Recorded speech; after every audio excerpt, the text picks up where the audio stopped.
بسم اللہ الرحمن الرحیم۔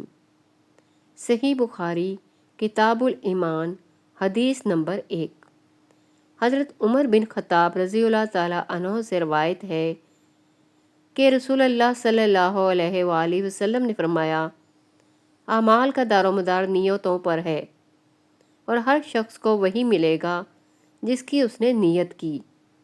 پس جس کی ہجرت اللہ اور اس کے رسول کے لیے ہو، اس کی ہجرت اللہ اور اس کے رسول ہی کے لیے ہے، اور جس کی ہجرت دنیا حاصل کرنے یا کسی عورت سے نکاح کرنے کے لیے ہو، اس کی ہجرت اسی چیز کے لیے ہے جس کے لیے اس نے ہجرت کی۔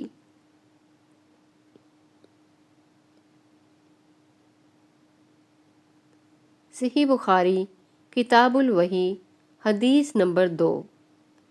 حضرت عائشہ رضی اللہ تعالیٰ عنہ سے روایت ہے کہ رسول اللہ صلی اللہ علیہ وآلہ وسلم پر وحی کی ابتدا سچے خوابوں سے ہوئی۔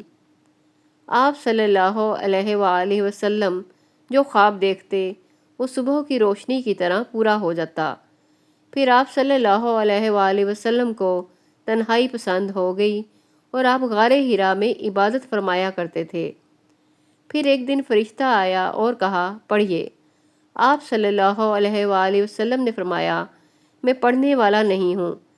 فرشتے نے 3 مرتبہ یہی کہا، پھر کہا، پڑھیے اپنے رب کے نام سے جس نے پیدا کیا۔ یہ حدیث وحی کے آغاز کو بیان کرتی ہے اور بتاتی ہے کہ نبی کریم صلی اللہ علیہ وآلہ وسلم پر قرآن کس طرح نازل ہونا شروع ہوا۔ صحیح بخاری کتاب الوحی حدیث نمبر 3۔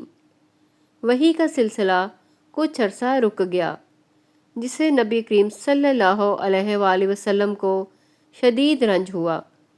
پھر ایک دن آپ صلی اللہ علیہ وآلہ وسلم نے آسمان کی طرف دیکھا تو وہی فرشتہ نظر آیا جو غار حرا میں آیا تھا۔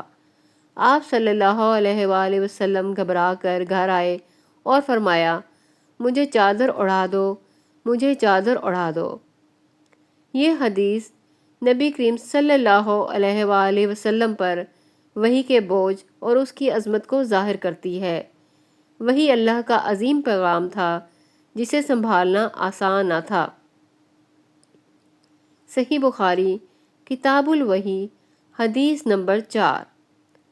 حضرت جابر بن عبداللہ رضی اللہ تعالیٰ عنہ سے روایت ہے کہ رسول اللہ صلی اللہ علیہ وآلہ وسلم نے فرمایا، مجھے جو کچھ دکھایا گیا وہ اس گھر کی دیوار پر دکھایا گیا، یہاں تک کہ میں نے جنت اور جہنم دونوں کو دیکھ لیا۔